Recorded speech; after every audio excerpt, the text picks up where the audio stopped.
Date है आज 24 फरवरी 2022। ये सब टॉपिक डिस्कस करेंगे इस क्लास में। फर्स्ट टॉपिक है extension of PM cares for children scheme. ये स्कीम लॉन्च की है रिसेंटली, प्रीलिम्स और जीएस पेपर 2 के लिए इंपॉर्टेंट है। Ministry of women and child development की ये स्कीम है। बच्चों को फ़ायदा पहुंचाने के लिए पीएम केयर्स फंड्स का जो पैसा है, मनी है, वो यूज किया जाएगा। कैसे बच्चे जो कोविड-19 के दौरान अनाथ हो चुके हैं, ऑर्फन हो चुके हैं। पीएम केयर फंड क्या है? जीएस पेपर 2 यानी कि पॉलिटी की प्लेलिस्ट में इसके बारे में लेक्चर पड़ा हुआ है। अगर नहीं देखा है तो देख सकते हो, अगर नोट्स बनाए तो वहाँ से रिवाइज करना। पीएम केयर फंड मार्च 2020 में बनाया गया था कोविड-19 के दौरान, एमरजेंसी से निपटने के लिए। इसमें कोई भी आदमी दान कर सकता है, डोनेट कर सकता है, उसकी इनकम पे टैक्स नहीं लगाया जाएगा जितना वो डोनेट करेगा। और ये आरटीआई के दायरे से बाहर आता है, आरटीआई के दायरे में नहीं आता। अगर आप आरटीआई लगा के इससे इन्फॉर्मेशन पूछोगे तो नहीं दी जाएगी। पीएम केयर फंड एक ट्रस्ट की तरह है और इसके चेयरमैन खुद प्राइम मिनिस्टर होते हैं। जो ये स्कीम है, इसका ऑब्जेक्टिव टारगेट ये है, कोविड पेंडेमिक के दौरान ऐसे चिल्ड्रन जो अनाथ हो गए हैं उनके वेल बीइंग के लिए और उनके हेल्थ इंश्योरेंस के लिए, ताकि उनकी एजुकेशन को एम्पावर किया जा सके, सेल्फ सफिशिएंट बना जा सके उन्हें।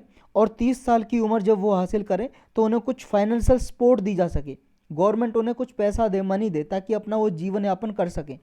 इसके लिए स्कीम चलाई गई है। ये स्कीम प्रोवाइड करती है 18 साल की एज में उन्हें मंथली स्टाइपेंड दिया जाएगा। हर महीने में उन्हें कुछ पैसे दिए जाएंगे ताकि अपनी एजुकेशन पूरा कर सकें या हेल्थ को अपनी स्वस्थ रख सकें। अपना जो 10 लाख रुपए का लम सम अमाउंट दिया जाएगा इसमें, जब वो 23 साल की उम्र कंप्लीट कर लेंगे। ऐसे बच्चे इसमें कवर हैं जिन्होंने अपने दोनों माता पिता, पेरेंट्स लॉस्ट कर दिया, यानी कि दोनों माता पिता मर गए कोविड की वजह से, या सर्वाइविंग पेरेंट्स हैं वो ख़त्म हो गए, या लीगल गार्डियन है, अडॉप्टिव पेरेंट है, या सिंगल अडॉप्टिव पेरेंट है। एक माता पिता है जिसने, एक कोई भी माता पिता में से जिसने बच्चा गोद लिया हो, या दो माता पिता हैं जिन्होंने बच्चा गोद लिया हो, कोई भी ख़त्म हो गया हो कोविड-19 के दौरान।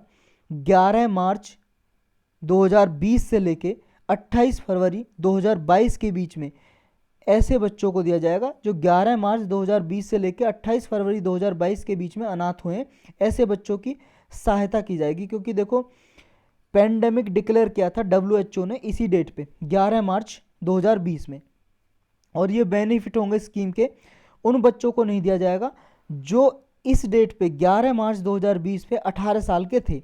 18 साल से कम होने चाहिए 11 मार्च 2020 में, तभी ये फ़ायदा दिया जाएगा इस स्कीम के अंदर। नेक्स्ट टॉपिक है डोडा ब्रांड प्रोडक्ट। लेवेंडर को डेजिग्नेट किया गया है डोडा ब्रांड प्रोडक्ट। लेवेंडर क्या है? ये है भाई साहब लेवेंडर, ये पौधा, फूल पत्तियों वाला पौधा, इससे परफ्यूम सेंट वगैरह बनाए जाते हैं, मेडिसिन भी बनाई जाती है। डोडा एक डिस्ट्रिक्ट है जम्मू कश्मीर में, वहाँ पे ये डेजिग्नेट किया गया है लेवेंडर को कि यहाँ पे ज़्यादा से ज़्यादा लेवेंडर की कल्टीवेशन की जाएगी, यानी कि उगाया जाएगा। और अरोमा मिशन है एक, उसके अंदर पर्पल रिवॉल्यूशन चला रखी है गवर्नमेंट ने। पर्पल रिवॉल्यूशन में लेवेंडर जैसे पौधे हैं, लेवेंडर और ऐसे कुछ पौधे हैं जो पर्पल कलर के होते हैं, उनको उगाया जाता है, इनको प्रमोट किया जाता है। और लेवेंडर को one district one product initiative में भी प्रमोट किया जा रहा है। ये one district one product scheme ये है कि एक डिस्ट्रिक्ट में कोई अच्छा प्रोडक्ट है किसी भी प्रकार का, उस डिस्ट्रिक्ट को उसी के नाम से जाना जाए और उसे प्रमोट किया जाए, और वहाँ से बाहर एक्सपोर्ट भी किया जाए और बाहर भी बेचा जाए, अपने इंडिया में भी बेचा जाए। ये कंसेप्ट है वन डिस्ट्रिक्ट वन प्रोडक्ट का, ताकि वहाँ के लोगों का जीवन यापन चल सके। तो वन डिस्ट्रिक्ट वन प्रोडक्ट में लेवेंडर को डाला है। इसकी वजह से यहाँ पे डोडा डिस्ट्रिक्ट में एग्री स्टार्टअप भी आएंगे, यानी कि एग्रीकल्चर की जो कंपनियां हैं वो भी आएंगे जो एग्रीकल्चर के रॉ मटेरियल को यूज करके कुछ प्रोडक्ट बनाती हैं। कुछ एंटरप्रेन्योर या फार्मर वगैरह अट्रैक्ट होंगे इसकी तरफ, डोडा डिस्ट्रिक्ट की तरफ। नेक्स्ट टॉपिक है मिन्स्क एग्रीमेंट। देखो जो लेवेंडर वाला टॉपिक है वो भी प्रीलिम्स के लिए इंपॉर्टेंट है और मिन्स्क वाला भी प्रीलिम्स के लिए इंपॉर्टेंट है। ये मिन्स्क एग्रीमेंट समझौता किस किस के बीच में, बस आपको ये पता होना चाहिए, ये रसिया और यूक्रेन के बीच में है। अभी न्यूज में इसलिए है, यूएस अथॉरिटी, अमेरिका ने वार्न किया है, धमकी दी है रसिया को कि वो यूक्रेन और रसिया के बीच में जो मिन्स्क एग्रीमेंट हुआ था 2015 में और 2014 में, दो एग्रीमेंट हुए थे, लेटेस्ट है 2015 का, कि इसका उल्लंघन ना करे, वॉयलेशन ना करे रसिया। क्योंकि रसिया ने, देखो भाई साहब, अभी आपको पता है यूक्रेन और रसिया का इशू हमने अलग से लेक्चर में डिटेल से पढ़ा था। ये यूक्रेन है और ये रसिया है। यूक्रेन के यहाँ पे 2 स्टेट हैं, वो ऑटोनोमस स्टेट हैं, प्रोविंस हैं, राज्य हैं, लेकिन रसिया ने इनको इंडिपेंडेंट डिक्लेयर कर दिया, इंडिपेंडेंट, और यहाँ पे अपनी पीस कीपिंग फोर्स भेज दी। पीस कीपिंग फोर्स इसलिए बोल रहा है रसिया, इसने कहा है कि जो रसिया ने फोर्स भेजी है, अपनी आर्मी या नेवी आर्मी भेजी है, नेवी तो क्या भेजेगा यहाँ पे, जो अपनी फोर्स भेजी है वो यहाँ पे पीस एस्टेब्लिश करने के लिए भेजी है। मिट क्यों नहीं रहा? पीस एस्टेब्लिश करने के लिए भेजी है, शांति स्थापित करने के लिए, रसिया का ये कहना है। और यहाँ पे जो लुहांस्क है और डोनेट्स्क नाम का 2 प्रोविंस है, उनमें भेजी है। ये हमने डिटेल से पहले पढ़ा हुआ है यूक्रेन इशू में। तो ये एग्रीमेंट किस किस के बीच में ये पता होना चाहिए, और कब हुए थे ये एग्रीमेंट, इनके बारे में थोड़ा डिटेल से देख लेते हैं। जो मिन्स्क फर्स्ट एग्रीमेंट हुआ था यूक्रेन और रसिया के बीच में, वो सितंबर 2014 में हुआ था, क्योंकि 2014 में यूक्रेन का पार्ट हुआ करता था ये क्रीमिया, ये छोटा सा दिखाई दे रहा है आपको यहाँ पे ब्लैक सी के पास, ये ब्लैक सी है, ब्लू ब्लू सा दिखाई दे रहा है, और ये क्रीमिया पार्ट मिला लिया था, कैप्चर कर लिया रसिया ने 2014 में। फिर इनमें कॉन्फ्लिक्ट चल गई यूक्रेन और रसिया में, तो इस विवाद को ही शांत करने के लिए, पीस लाने के लिए ये एग्रीमेंट हुआ था मिन्स्क 1 यूक्रेन और रसिया के बीच में।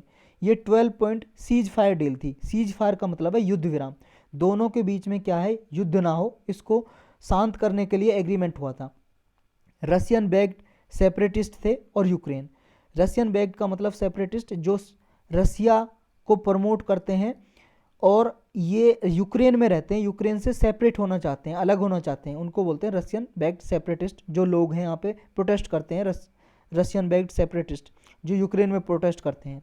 इस एग्रीमेंट में ये समझौता किया कि जो प्रिजनर हैं, मतलब जब ये क्रीमिया कैप्चर किया था रसिया ने, तो कुछ बंदी बना लिए थे एक दूसरी कंट्री ने, तो उनको वापस किया जाएगा, एक्सचेंज किया जाएगा। ह्यूमैनिटेरियन बेस्ड पे डिलीवरी की जाएंगी, मानवता के बेस पे सहायता की जाएगी, और हैवी वीपन्स जो हथियार वगैरह बॉर्डर पे लगा रखे हैं वो विड्रॉल किए जाएंगे, हटाए जाएंगे। एग्रीमेंट का वॉयलेशन फिर हो गया, क्योंकि देखो दोबारा से रसिया और यूक्रेन के बीच में फिर कॉन्फ्लिक्ट हो गया, एग्रीमेंट का उल्लंघन हो गया। फिर मिन्स्क 2 एग्रीमेंट हुआ उसके बाद 2015 में।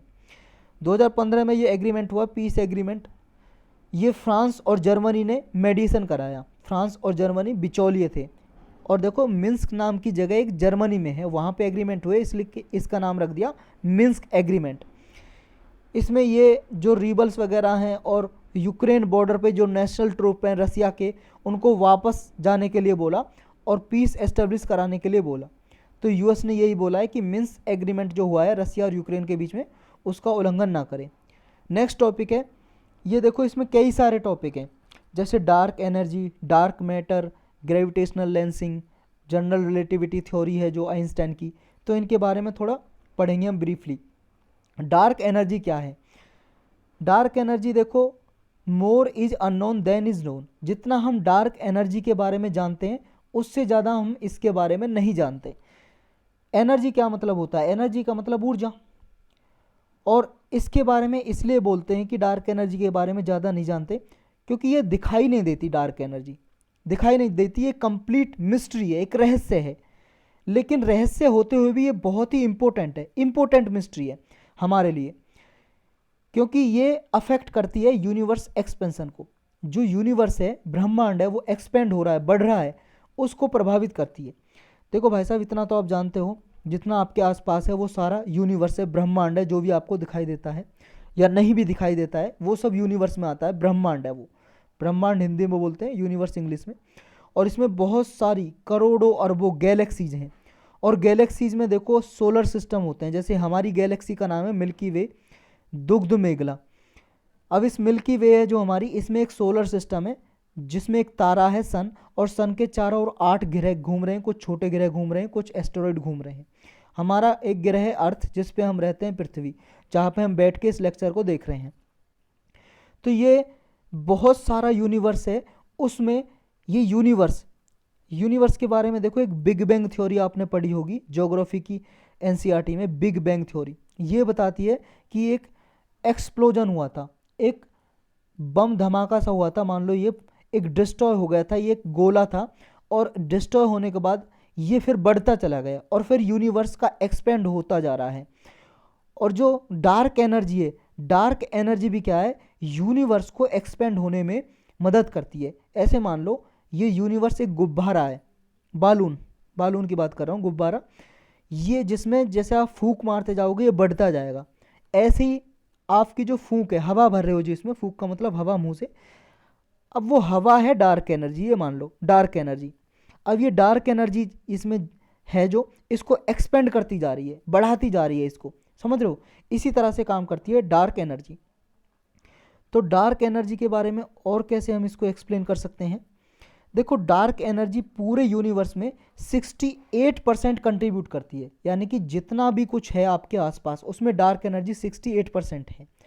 डार्क एनर्जी एक हाइपोथेटिकल फॉर्म ऑफ एनर्जी है, यानी कि एक इमेजिनेशन में है, किसी ने देखा थोड़ी नहीं है, बस इमेजिनेशन में है, सोचा है ऐसा। लेकिन ये नेगेटिव है, रिपल्सिव प्रेशर क्रिएट करती है और ग्रेविटी के अपोजिट है। कैसे, देखो ग्रेविटी क्या होता है, गुरुत्वाकर्षण बल, ग्रेविटेशनल फोर्स। जैसे भाई साहब ये मान लो अर्थ है, अर्थ की ग्रेविटी है, यानी कि ग्रेविटेशनल फोर्स है, क्योंकि कोई भी चीज़ आप ऊपर डालोगे जब तक उस पर फोर्स लगती रहेगी, जैसे बॉल आपने ऊपर फेंकी, जब तक इस पर फोर्स रहेगी, जो आपने फोर्स लगा के फेंका है, तब तक तो ये ऊपर जाती रहेगी। जैसे ही फोर्स खत्म हो जाएगी इसे ग्रेविटी खींच लेगी, अपने अपने अपने तरफ अट्रैक्ट कर लेगी।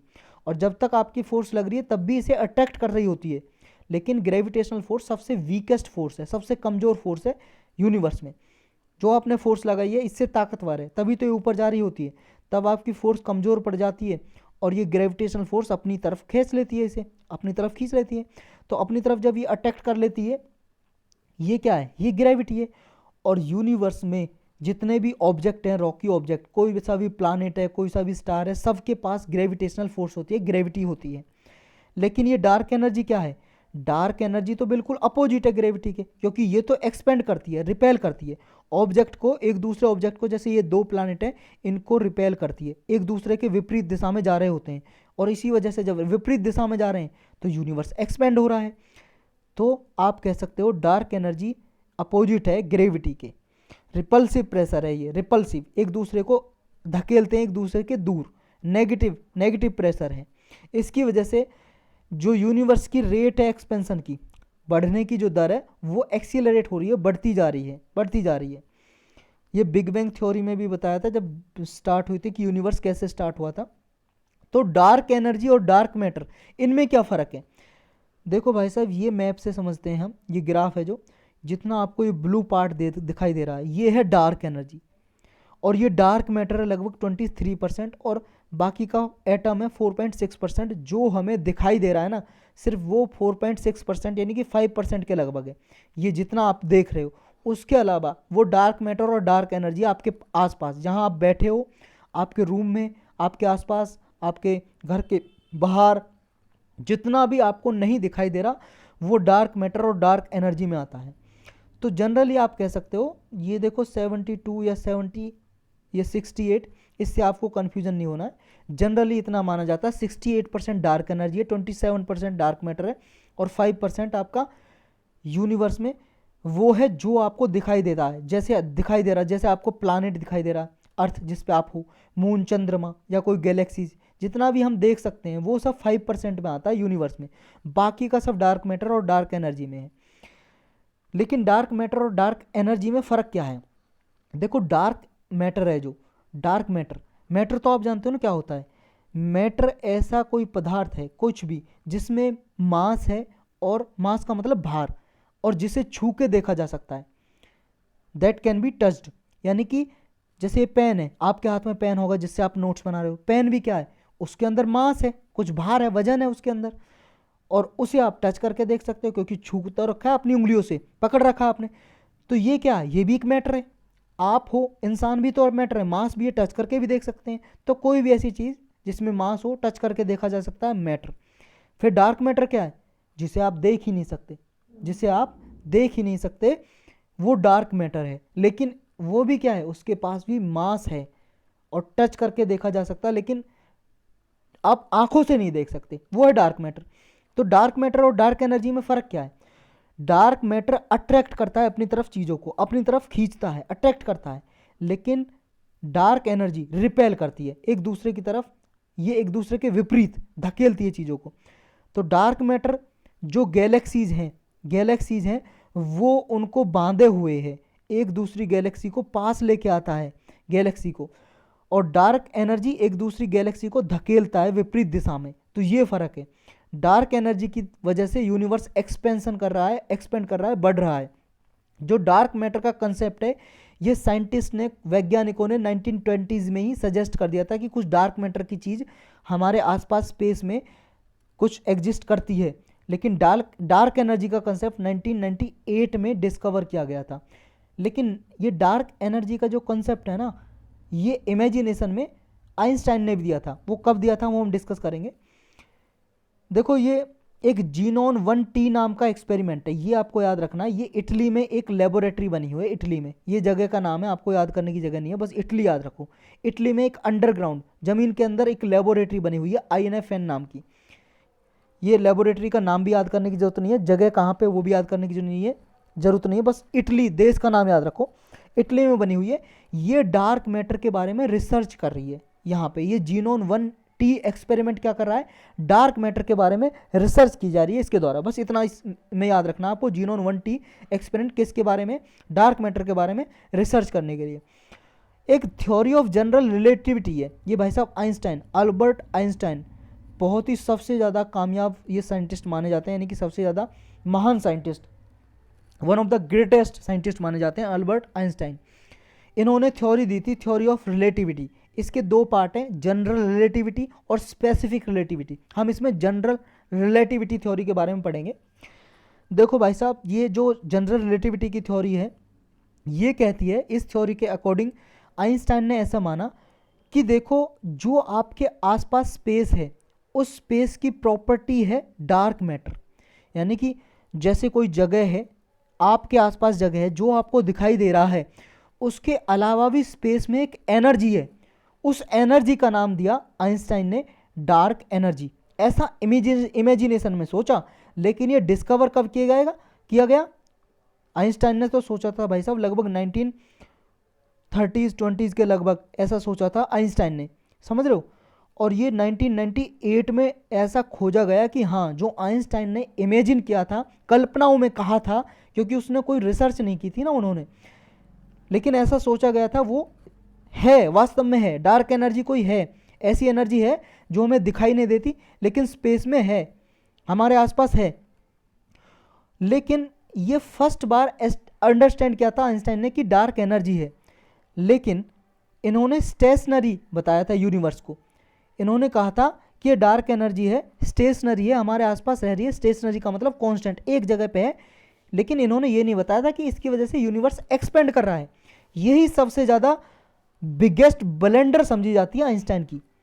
ब्लंडर का मतलब होता है सबसे बड़ी भूल, मिस्टेक, बिगेस्ट मिस्टेक। क्योंकि आइंस्टाइन ने कहा था कि ये सिर्फ कांस्टेंट है डार्क एनर्जी, लेकिन डार्क एनर्जी कांस्टेंट नहीं है, यानी कि एक कांस्टेंट स्टेशनरी नहीं है, एक जगह पे स्थित नहीं है, ये बढ़ती जा रही है, एक्सपेंड ही करती जा रही है, क्योंकि इसकी वजह से, डार्क एनर्जी की वजह से यूनिवर्स एक्सपेंड कर रहा है। एक कॉन्सेप्ट है ग्रेविटेशनल लेंसिंग का। ये क्या है, देखो ग्रेविटेशनल लेंसिंग है जो सिर्फ इतना सा कंसेप्ट है, जैसे हमने ऊपर डिस्कस किया, और आइंस्टाइन की जनरल रिलेटिविटी की थ्योरी में ये ग्रेविटेशनल लेंसिंग का कंसेप्ट बताया था आइंस्टाइन ने। क्या है ये, देखो अभी ऊपर डिस्कस किया था, कोई भी रॉकी पार्टिकल है, रॉकी बॉडी है स्पेस में, आसमान में कोई भी, जैसे अर्थ है, अर्थ भी एक रॉकी पार्टिकल है, तो रॉकी बॉडी है। कोई भी रॉकी बॉडी है स्पेस में, उसके पास एक ग्रेविटेशनल फोर्स होती है, उसकी ग्रेविटी होती है, वो किसी भी ऑब्जेक्ट को अपनी तरफ अट्रैक्ट करती है। इसी तरह से ग्रेविटेशनल लेंसिंग क्या है, आइंस्टाइन की जनरल रिलेटिविटी की थ्योरी के हिसाब से सिंपली कोई भी बॉडी जिसके पास मास है वो बेंड कर देगी लाइट को जब भी उसके पास से गुजरेगी। जैसे अर्थ है, अर्थ की कुछ ग्रेविटेशनल फोर्स है, अर्थ की ग्रेविटेशनल फोर्स कहीं तक जारी होगी भाई साहब। जैसे मान लो अर्थ है, अर्थ के ऊपर तक एक अर्थ की ग्रेविटेशनल फोर्स है चारों ओर, इससे बाहर चले जाएंगे फिर वो चीज़ ना बीच में ही लटकती रहेगी, क्योंकि अर्थ की ग्रेविटेशनल फोर्स वहाँ ख़त्म हो जाएगी। लेकिन जहाँ तक अर्थ की ग्रेविटेशनल फोर्स या किसी भी ऑब्जेक्ट की, किसी भी प्लानट की, किसी भी स्टार की, किसी भी गैलेक्सी की, तो वहाँ तक ग्रेविटेशनल फोर्स लाइट को भी अफेक्ट करती है। इस तरह से देखो, जैसे ये कोई ऑब्जेक्ट दिखाई दे रहे हैं, ये छोटे छोटे आपको, ये लाइट गुजर रही है, ये लाइट जा रही है। जैसे ही लाइट किसी ऑब्जेक्ट के पास आई, देखो ये बेंड हो रही है, ये बेंड होती दिखाई दे रही है। जैसे मान लो यहाँ एग्जांपल लेते हैं, ये अर्थ है, अर्थ की ग्रेविटेशनल फोर्स है, लाइट यहाँ से जा रही है, मान लो यहाँ तक अर्थ की ग्रेविटेशनल फोर्स है, ये मान लो ये ब्लू पार्ट तक ग्रेविटेशनल फोर्स है अर्थ की, और यहाँ से कोई लाइट जा रही है, ये जैसे ही लाइट इसके नज़दीक आएगी ना, ये थोड़ा बेंड कर जाएगी, बेंड कर जाएगी, जाना तो चाहिए इसे सीधा ऐसे, लेकिन ये बेंड कर जाएगी, यहाँ से थोड़ी मुड़ जाएगी, समझ रहे हो, फिर सीधी जाएगी, ऐसे ऐसे बेंड कर जाएगी, समझ रहे हो। ये है ग्रेविटेशनल लेंसिंग। ये जिसमें आपको दिखाई दे रहा है, ये इमेज में देख सकते हो आप, ये वाली इमेज में, तो ये बेंड कर जाएगी थोड़ी सी, इसी को बोलते हैं ग्रेविटेशनल लेंसिंग। और किसकी वजह से करती है? ग्रेविटेशनल फील्ड की वजह से। कोई भी मैसिव ऑब्जेक्ट है, वो स्पेस में उसकी ग्रेविटेशनल फील्ड होती है किसी भी ऑब्जेक्ट की, और जब भी कोई लाइट रे जिससे क्लोज जाती है, इसके पास जाती है, ग्रेविटेशनल फील्ड से गुजरती है, तो लाइट बेंड हो जाती है, कहीं और फोकस करने लगती है।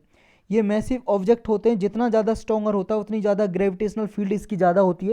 यानी कि जितना बड़ा ऑब्जेक्ट, जैसे अर्थ से बड़ा जुपिटर ग्रह है, बृहस्पति ग्रह, तो जुपिटर ग्रह की ग्रेविटेशनल फोर्स ज़्यादा होगी, और जब ज़्यादा होगी लाइट भी उतनी ज़्यादा बेंड करेगी, समझ रहे हो।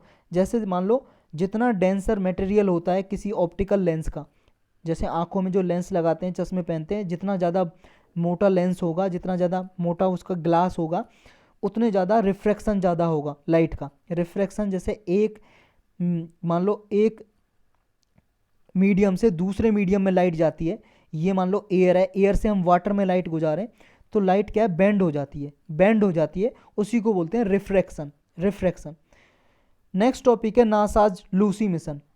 ये प्रीलिम्स और आपके जीएस पेपर 3 के लिए इंपॉर्टेंट है। नासा का लूसी मिशन क्या है? लूसी मिशन देखो ऐसा सैटेलाइट है, ये भेजा है एस्ट्रॉयड पे, एक एस्ट्रॉयड है भाई साहब, ये यूरी बेट्स नाम का, यूरी बेट्स एस्ट्रॉयड है। यहाँ पे कुछ ग्रुप ऑफ एस्ट्रॉयड हैं। एस्ट्रॉयड तो आप जानते हो क्या होता है, क्षुद्र ग्रह बोलते हैं हिंदी में। देखो आपने कई बार देखा भी होगा, हमने भी देखा भाई साहब, ये पूरा अपना सोलर सिस्टम है, सन के चारों ओर ये ग्रह घूम रहे हैं, 8 ग्रह। पहला कौन सा है? पहला है आपका मरकरी, बुध ग्रह, फिर है आपका वीनस, शुक्र ग्रह, फिर है अर्थ यानी कि पृथ्वी, फिर है मार्स, मंगल ग्रह, फिर है जुपिटर यानी कि बृहस्पति ग्रह। मार्स और जुपिटर के बीच में एक एस्ट्रॉयड की बेल्ट घूम रही है, छोटे छोटे पार्टिकल हैं, छोटे छोटे ऑब्जेक्ट हैं, इतने छोटे भी नहीं है, मतलब बहुत बड़े हैं, लेकिन इन ग्रह से छोटे हैं, ग्रह की कैटेगरी में नहीं आते, प्लानेट की कैटेगरी में नहीं आते। तो यहीं पे है ट्रोजन एस्ट्रॉयड का ग्रुप है, ट्रोजन एस्ट्रॉयड, उनमें से ये है यूरीबेट्स। यहाँ पे ये नासा का लूसी मिशन गया है, यानी कि अगले 12 ईयर में 12 सालों में विजिट करेगा। ये 12 साल की जर्नी है, ये जर्नी मतलब यात्रा है। रिसेंटली एक जगह है लास वेगास नाम की, नासा ने यहाँ पे कुछ एस्ट्रोनॉमर है, कुछ एस्ट्रोनॉमर मतलब साइंटिस्ट हैं जो स्पेस के बारे में रिसर्च करते हैं, इन्होंने एस्ट्रॉयड यूरीबेट्स के बारे में कुछ बताया, इसलिए न्यूज में रहा। अब ये कितना दूर है कितना नहीं है ये आपको जानने की ज़रूरत नहीं है। इसमें एक प्रोसेस है ऑकल्टेशन, ऑकल्टेशन प्रोसेस का ऑब्जर्वेशन किया। ये देखो ऑकल्टेशन प्रोसेस क्या होता है ये जान लो। ऑकल्टेशन का मतलब होता है एक ऐसा इवेंट या प्रोसेस जिसमें एक सेलेस्टियल ऑब्जेक्ट होता है, वो गुजरता है किसी सेलेस्टियल दूसरे ऑब्जेक्ट के पास से, उसकी वजह से ऑब्जर्वर व्यू रुक जाता है। सोलर इक्लिप्स का एग्जांपल लो आप, सोलर इक्लिप्स यानी कि सूर्य ग्रहण जब लगता है तो क्या होता है, सूर्य ग्रहण जब लगता है तो सूरज, सन और अर्थ के बीच में चंद्रमा आ जाता है। जैसे हम अर्थ पे हैं और ये सन है, इसके बीच में मून आ जाता है, चंद्रमा। इसी स्थिति को, पोजीशन को बोलते हैं सोलर इक्लिप्स इंग्लिश में, और हिंदी में सूर्य ग्रहण। जब ये सूर्य ग्रहण होता है, मून आ जाता है, चंद्रमा सन और अर्थ के बीच में, जो अर्थ पे साइंटिस्ट होते हैं ना, कुछ क्षण के लिए, कुछ देर के लिए सन को देख नहीं पाते हैं, ऑब्जर्व नहीं कर पाते हैं। ऐसे इवेंट को बोल सकते हैं हम ऑकल्टेशन। समझ रहे हो? अर्थ है, कोई भी बॉडी को हम देख रहे हैं, कोई भी ऑब्जेक्ट है, किसी भी ग्रह को, और उस ग्रह के बीच में और अर्थ के बीच में कोई दूसरा ऑब्जेक्ट आ जाए तो उस इवेंट को भी क्या बोलेंगे, ऑकल्टेशन। लूसी मिशन क्या है और थोड़ा डिटेल से देख लेते हैं। नासा का ये फर्स्ट मिशन है जो जुपिटर ट्रोजन एस्ट्रॉयड को एक्सप्लोर करेगा, खोजेगा। जुपिटर के पास ट्रोजन एस्ट्रॉयड बेल्ट है, वहाँ पे जाएगा। सोलर पावर्ड मिशन है, यानी कि सूरज से इसको ऊर्जा मिलेगी, बिजली मिलेगी जिससे चलेगा। 12 साल लगभग इसमें लगेंगे, टाइम लगेगा। इसका एम क्या है, टारगेट देखो, स्पेस में कोई भी सैटेलाइट ऐसा भेजा जाए रिसर्च करने के लिए, उसका मेन जो मकसद होता है एक ही होता है कि यूनिवर्स का कैसे ओरिजिन हुआ, जो हमारा ब्रह्मांड है उसकी उत्पत्ति कैसे हुई। तो इसका भी क्या है, देखो जो ट्रोजन एस्ट्रॉयड हैं ये डाइवर्स एस्ट्रॉयड हैं, बहुत सारे एस्ट्रॉयड का कंपोजिशन है। इनका मास डिटरमाइन करेंगे, डेंसिटी डिटरमाइन करेंगे इन मटेरियल की, और साइंटिस्ट ट्रोजन एस्ट्रॉयड को ऑब्जर्व करेंगे। अब ये ट्रोजन एस्ट्रॉयड ही क्यों चुने, क्योंकि देखो ये ऐसा माना जाता है जो पहले सोलर सिस्टम था उसके ये अवशेष हैं, रेमनेंट हैं ये एस्ट्रॉयड। और इनको स्टडी करने के बाद साइंटिस्ट ये पता लगा सकेंगे कि हमारे यूनिवर्स का ओरिजिन और इवोल्यूशन कैसे हुआ, उत्पत्ति कैसे हुई और इनके इवोल्यूशन कैसे हुआ। क्योंकि ट्रोजन एस्ट्रॉयड ऐसा माना जाता है कि सेम तरीके से, सेम मटेरियल से बने जैसे यूनिवर्स बना था, हमारा सोलर सिस्टम बना था 4 बिलियन ईयर एगो, 4 बिलियन साल पहले जैसे हमारा सोलर सिस्टम बना है। जो सन है, सन के चारों ओर ग्रह घूम रहे हैं, ये सोलर सिस्टम है। जिस मटेरियल से ये बना है उसी मटेरियल से ये बने हैं ट्रोजन एस्ट्रॉयड। इसकी वजह से ये पता लगाया जा सकेगा कि हमारे ब्रह्मांड की, यूनिवर्स की उत्पत्ति कैसे हुआ, ओरिजिन इवोल्यूशन कैसे हुआ। ये नोट करके रखें कि आप नोट तो ऊपर वाला भी करना है कि इसका ऑब्जेक्टिव क्या, टारगेट क्या, बस टारगेट आपको ये रखना है नोट करके कि इसका टारगेट क्या है, ओरिजिन और इवोल्यूशन कैसे हो यूनिवर्स का। और लूसी मिशन किसका, नासा का। नासा तो आप जानते हो ना क्या है, जैसे हमारे इंडिया की इसरो है, space agency, Indian space research organisation, जो स्पेस में, आसमान में भेजती है सैटेलाइट वगैरह, ऐसी नासा अमेरिका की एजेंसी है।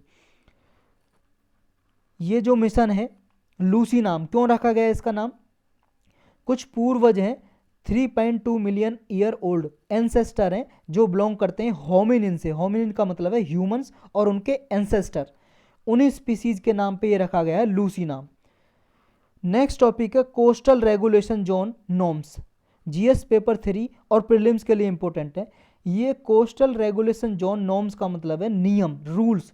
ये अभी CRZ नियम या रूल्स क्यों अभी न्यूज में आए, न्यूज में इसलिए आए, देखो एक मुंबई में जगह है, जुहू बीच है, जुहू बीच।